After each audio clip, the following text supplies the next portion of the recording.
لليوم لدينا تصفية متقدمة. لدينا جدول في الصفحة الثانية، وفي الصفحة الأولى نريد أن يظهر بهذا المكان ما تم فلترته. هذا الجدول موجود في الصفحة الثانية في الورقة الثانية المجاورة، تحتوي على أسماء.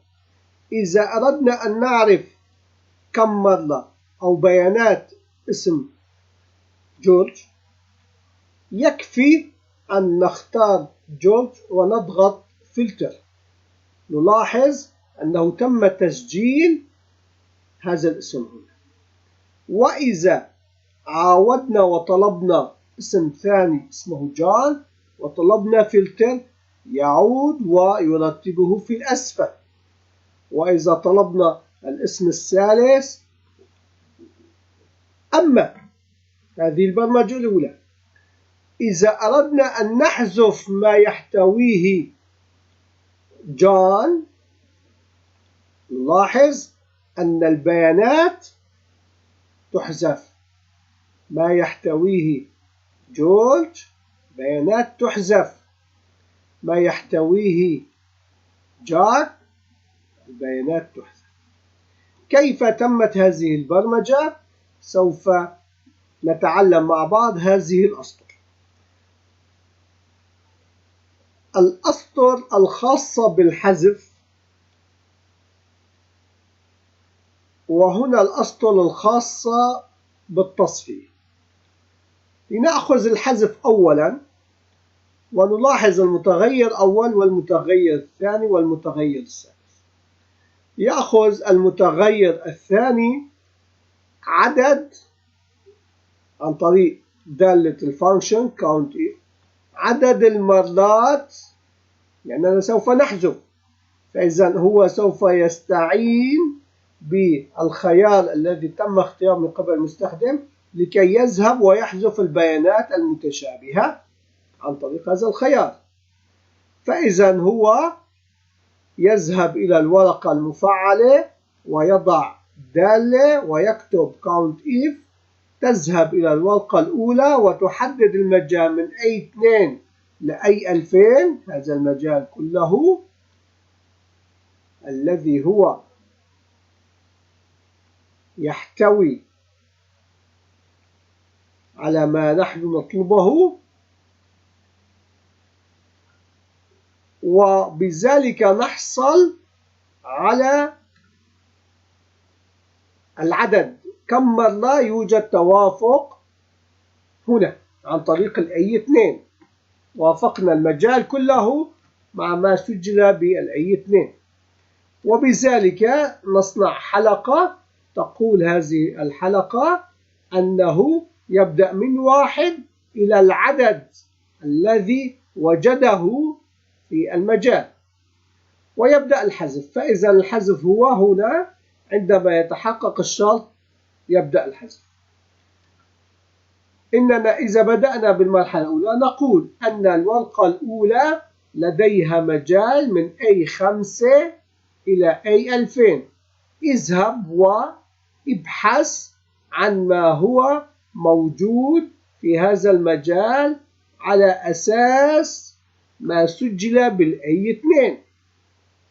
فإذا في هذه الحالة نحن توصلنا إلى الفكرة التي تقول إذا وجدنا البحث، وجدنا السطر المتوافق هنا على البحث عن طريق هذا المتغير، نقول له اذهب وابحث. إذا تم البحث، دالة الإف تقول إذا المتغير كان لا يحتوي على شيء فإذا إنه يحتوي، فإذا له قيمة، تم إيجاد قيمة له عن طريق الحلقة. نحن في البداية لنا حلقة، أخذنا رقم 1، من هذا الرقم 1 بدأ البحث. احتمال في هذا المثال وجد 3 مرات توافق عملية البحث. تذهب الإف وتتأكد إذا المتغير هو لا يساوي 0 لا يساوي لا شيء، فإذا إنه يساوي 3. السطر الذي تم تحديده، لأننا سوف ننتقد سطر تلو السطر، يطلب حذفه. في هذه الحالة يتم حذف جميع البيانات المتوافقة مع الاسم الموجود. سوف نأخذ الآن مثالا عمليا لكي نحذف جون. لنفرض الآن إذا وضعنا الخطوات نلاحظ عندما نطلب المسح المتغير يأخذ رقم الذي هو 5، فإذا نحن لدينا 5 مرات توافق هنا، وتبدأ الحلقة على هذا الأساس في 5 مرات.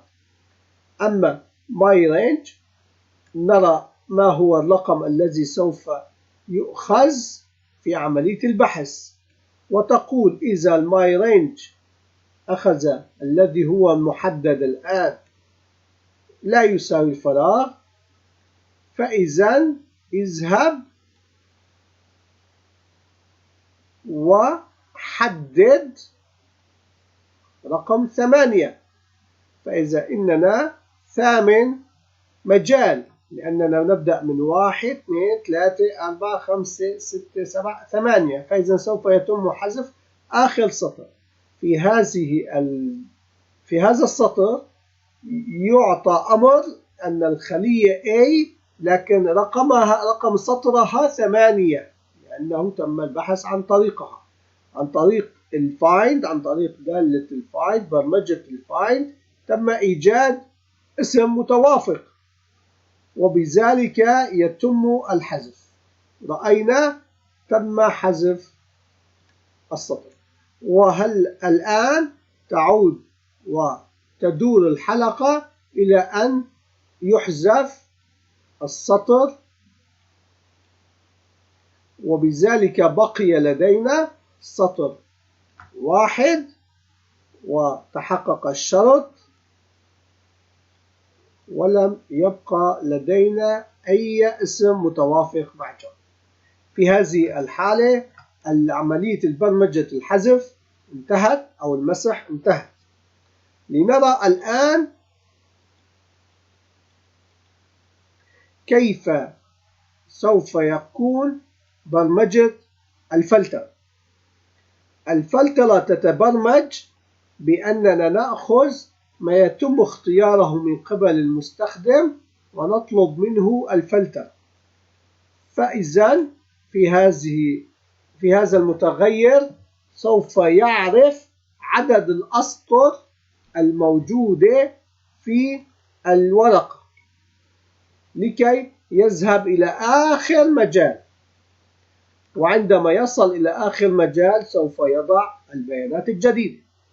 والمتغير الثاني يذهب إلى الورقة الثانية ويحدد المجال من A1 إلى B1000، هذا التحديد كله لكي يتم عملية البحث في الورقة الثانية عن بيانات خاصة بجون.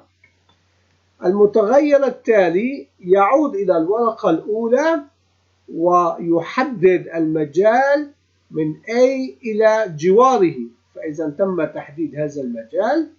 أما المتغير التالي يعود إلى الورقة 1 ويحدد A، لكن يأخذ الليست التي هي تم معرفة آخر سطر موجود فارغ، وبذلك الآن سوف يتم عملية الكوبي والبيست. بهذه الحالة تم عملية نسخ البيانات المتوافقة من الورقة الثانية إلى الورقة الأولى عن طريق الكوبي، وهنا يقال له أين سوف يتم عملية النسخ وفي أي سطر. بنلاحظ البرمجة عندما نعطي للمتغير، نلاحظ هنا يتم إعطاء أي سطر، وفي الورقة نعرف أنه سوف يذهب إلى A8 ويضع البرمجة. تم وضع البرمجة هنا، لكن السطر الأخير يطلب منه حذف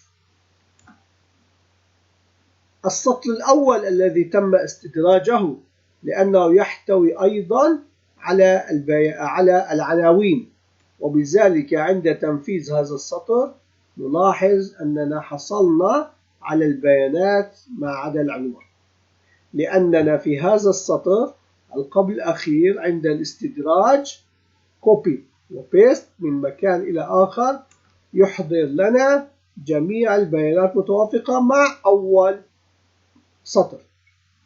إنها برمجة مهمة جدا، عملية الفلترة وعملية المسح. أرجو أن يكون الشرح كافيا ووافيا لكي يتم استخدامها من قبلكم في برامج أضخم وأوضح وأسهل. شكرا لمتابعتكم، نلتقي غدا إن شاء الله.